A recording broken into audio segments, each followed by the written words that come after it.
नमस्कार दोस्तों, मैं हूं आपका दोस्त विकास त्रिपाठी। आजकल जैसे आप देख रहे हैं कि इजराइल ने ईरान पर अटैक कर दिया है, तो देखिए अब अगला निशाना कौन हो सकता है।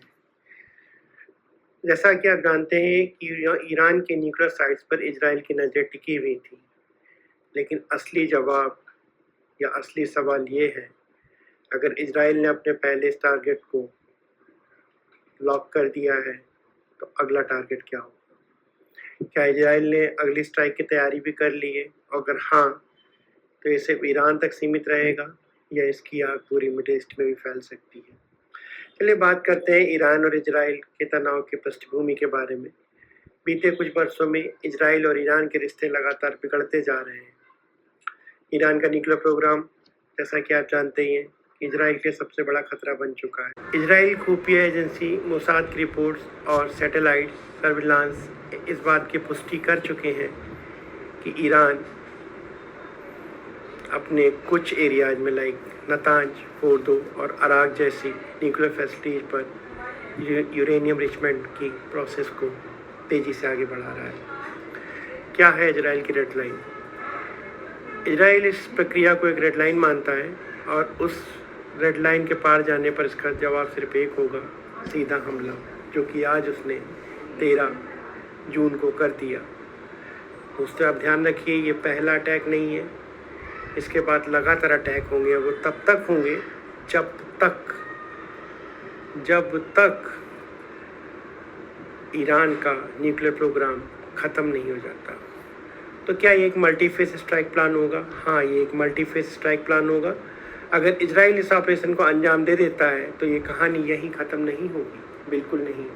जानकार मानते हैं कि इजराइल की स्ट्रैटजी एक सिंगल स्ट्राइक मिशन की नहीं है, ये एक मल्टी फेस प्लान है। और अगर न्यूक्लियर साइट टारगेट बनती हैं तो उसके तुरंत बाद इजरायली फोकस शिफ्ट होगा उन ताकतों की तरफ जो ईरान की सैटेलाइट आर्म्स मानी जाती हैं। वैसे भी ईरान को इजराइल वाले ऑक्टोपस मानते हैं जिसके 8 हाथ हैं। अगला संभावित निशाना कौन हो सकता है दोस्तों? पहला हिजबुल्ला।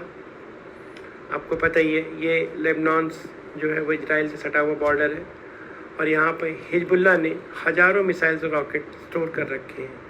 अगर इजराइल ईरान पर हमला करता है तो हिजबुल्ला इसकी सिविलियन एरिया पर जवाबी हमला कर सकता है।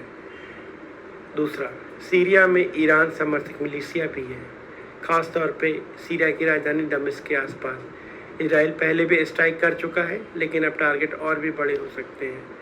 गाजा की टनल नेटवर्क, जैसे कि इजराइल ने हमास को ख़त्म ही कर दिया है और ये हमास का अड्डा है, तो यहाँ पर हथियार और आतंकी मूवमेंट होता है। तो अगर वॉर होता है, जो कि हो ही गया है, तो इजराइल ने ख़त्म कर देगा ईरान के ड्रोन और नेवल बेसेस। रेड सी और फारस की खाड़ी में मौजूद ये बेस होती जैसे समूह को हथियार सप्लाई करते हैं। अब चलिए बात करते हैं इजराइल की स्ट्राइकर क्षमता क्या है। इजराइल के पास दुनिया के सबसे घातक हथियार है, जैसे F-35 stealth fighter jets, long range missile system, advance electronic warfare, Mossad की खुफिया ताकत। इसका मतलब जहाँ खतरा होगा टारगेट वहीं होगा। ट्रेलर तो आपने देख ही लिया है, पूरी मूवी स्टार्ट होने वाली है। जियोपॉलिटिकल हलचल, अगर इजराइल हमला करता है, अमेरिका को अपने रुख को स्पष्ट करना होगा। समर्थन या हस्तक्षेप मोस्ट प्रोबेबली सपोर्ट ही है। रूस और चीन ईरान के पक्ष में जा सकते हैं।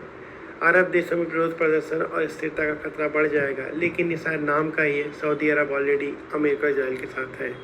यूएन और डिप्लोमेसी पर भी दबाव बन सकता है। भारत की स्थिति बहुत इंपॉर्टेंट। भारत की स्थिति बेहद संवेदनशील है क्योंकि इजराइल से रक्षा सौदे हैं, ईरान में चाबहार पोर्ट है और इंडिया ईरान से ऑयल भी इंपोर्ट करता था, अब नहीं, तो कम कर रहा है। दोनों देशों के साथ बहुत ही अच्छे संबंध हैं। भारत को बहुत ही संतुलित बयान देना होगा ताकि ना ईरान से और ना इजराइल से रिश्ते ख़त्म हो। तो चलिए बात करते हैं कि निष्कर्ष और सवाल क्या है। तो कुल मिलाकर इजराइल की पहली स्ट्राइक अगर होती है तो शुरुआत होगी। अगला नंबर हिजबुल्ला, सीरिया, हमास या ईरानी देश का हो सकता है। पूरा मिडिल ईस्ट फिर अस्थिरता की ओर जा सकता है। तो चलिए अब बात करते हैं, आपकी राय क्या है? आपकी राय क्या है? क्या इजराइल को सैन्य कार्रवाई करनी चाहिए या डिप्लोमेसी से हल निकालना बेहतर होगा? कमेंट में अपनी राय जरूर दीजिएगा। वीडियो पसंद आए तो लाइक करें और चैनल को सब्सक्राइब करना न भूलें। धन्यवाद।